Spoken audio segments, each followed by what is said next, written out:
Setembro de 1939. As divisões Panzer, da Alemanha nazista, esmagam a Polônia em semanas. Maio de 1940. A França, considerada o exército mais forte do mundo, é derrotada em apenas 6 semanas. Qual o segredo alemão? Uma nova forma de guerra, rápida, brutal e mecanizada. Você sabia que ela nasceu de um livro, escrito em 1937, pelo general visionário, Heinz Guderian? Hoje, vamos desvendar o Achtung Panzer, o livro que previu o futuro da guerra, revolucionou os campos de batalha, e ainda influencia os exércitos. Vamos explorar como um general alemão revolucionou a arte da guerra, propondo a Blitzkrieg, ou Guerra Relâmpago, e se tornando o pai das tropas blindadas. Essa não é só uma história de tanques. É uma lição sobre como quebrar regras. Sobre como o pensamento inovador, não tradicional, pode mudar a história. Vocês estão prontos? Então fechem as escotilhas, ligue os motores. Vamos viajar na história, para os campos de batalha da Segunda Guerra Mundial.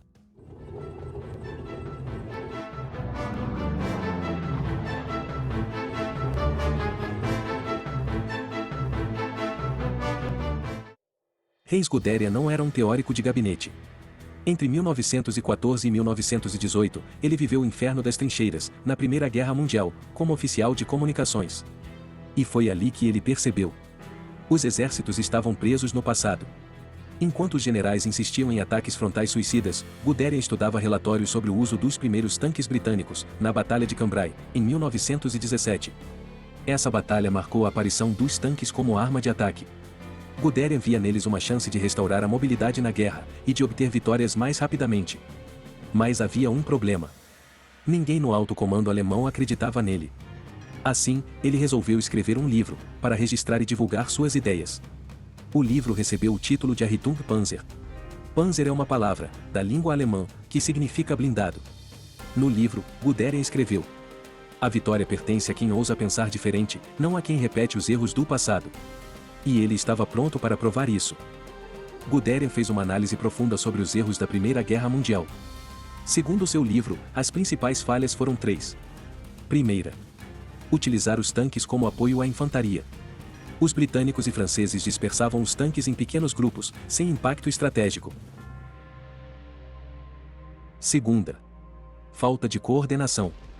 Sem rádios ou infantaria motorizada, os blindados ficavam isolados, pois a infantaria não conseguia acompanhar a velocidade dos tanques. Além disso, a comunicação entre os tanques ocorria por sinais visuais, o que limitava bastante a coordenação durante os combates. Terceira: mentalidade conservadora. Generais como Haig e Falkenhayn preferiam desgastar o inimigo em batalhas de atrito, ao invés de buscar uma vitória rápida e decisiva, com o menor número de baixas possível. Mas, em Cambrai, os britânicos mostraram o potencial dos tanques.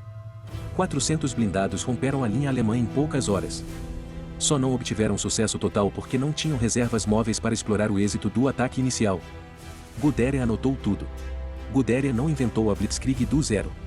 Ele sintetizou ideias de diversos teóricos, como o britânico Fuller e o soviético Tukhachevsky.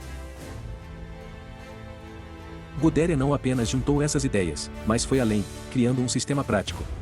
As principais propostas apresentadas por Guderian foram: primeira: uso dos tanques como força independente. Os blindados não seriam mais empregados apenas como apoio da infantaria.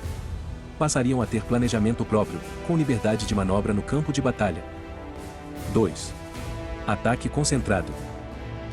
Todos os tanques, médios e pesados, deveriam ser concentrados, em um só golpe, contra o ponto mais fraco das linhas defensivas inimigas. 3. Combinação de armas. Os rádios passariam a ser utilizados para coordenação entre blindados. A aviação seria empregada para apoio aos tanques, facilitando o seu avanço. A infantaria passaria a se deslocar com veículos motorizados, para acompanhar o avanço dos blindados, e consolidar o terreno ganho. 4. Objetivo: a retaguarda inimiga. Não bastava romper a linha de defesa do inimigo. Era necessário destruir seu comando, e sua logística. Assim, paraquedistas seriam lançados à retaguarda do inimigo, para atacar esses alvos. Simultaneamente, após o rompimento das linhas inimigas, os tanques prosseguiriam no ataque, destruindo postos de comando, posições de artilharia e instalações de apoio logístico. A frente inimiga, sem receber o apoio logístico necessário, cairia por falta de munição e demais suprimentos.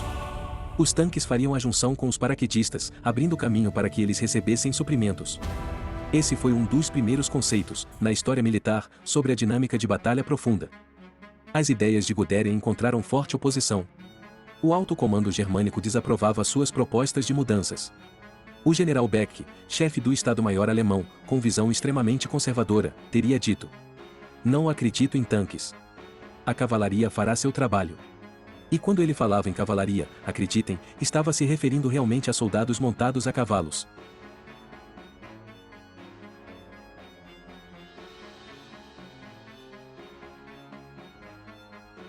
Os franceses, por sua vez, confiavam em tanques lentos, como o Char B-1.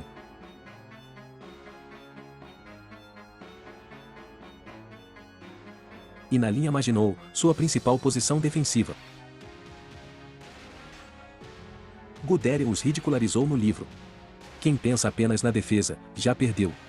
Apesar de toda a oposição recebida por Guderian, que impediu o desenvolvimento de suas ideias, um acontecimento mudaria tudo. Hitler leu o Achtung Panzer e vislumbrou seu potencial. Em uma atitude ousada, deu a Guderian total liberdade para colocar em prática as suas propostas. Nascia o que a história imortalizou como divisões Panzer. A chamada Guerra Relâmpago, ou Blitzkrieg, que seguia as ideias de Guderian, funcionou na Polônia e na França, mas falhou na invasão da União Soviética. Por que isso ocorreu? A análise daqueles combates mostra que houve falhas no planejamento das ações, e não nas ideias de Guderian. As principais falhas foram três. A logística insuficiente, que interrompeu o deslocamento dos tanques por falta de combustível e de munição. Em segundo lugar, o vasto território da União Soviética, com grandes distâncias e recursos muito superiores para os exércitos soviéticos. Por fim, as tropas alemãs não conseguiram manter a superioridade aérea nos céus soviéticos, fazendo com que os tanques alemães se tornassem alvos fáceis para a aviação inimiga. Apesar de tudo, o legado de Guderian sobreviveu. Os soviéticos copiaram suas táticas empregando o tanque T-34. Os Estados Unidos aperfeiçoaram suas ideias, desenvolvendo o conceito de armas combinadas. Hoje, até os drones são utilizados de acordo com as ideias de Guderian, combinando mobilidade, surpresa e impacto psicológico. Se você analisar as guerras modernas, irá perceber o emprego de conceitos vindos das ideias de Guderian. Um exemplo, já não muito recente, foi a Primeira Guerra do Golfo, onde a invasão por terra foi precedida de ampla destruição da retaguarda inimiga, assim como de sua estrutura de comunicações. O avanço principal foi realizado por tanques pesados, com apoio aéreo aproximado, e a infantaria prosseguiu em veículos blindados, acompanhando os tanques. O livro de Guderian é visionário, escrito por quem entendeu que a guerra não é sobre força bruta, mas sobre quebra de paradigmas, inovação e ousadia. Em sua opinião, a Achtung Panzer é apenas um livro velho? Ou ele ainda é um manual sobre como pensar diferente e vencer? Você acha que as ideias de Guderian ainda são válidas? Vale a pena ler a Achtung Panzer no ano em que estamos? Você acredita que tanques ainda importam na era dos drones? Qual arma moderna traria a nova revolução ou inovadora? Tanques autônomos? Enxames de drones? Comente aí. Se gostou, deixe seu like e se inscreva em nosso canal. Até a próxima!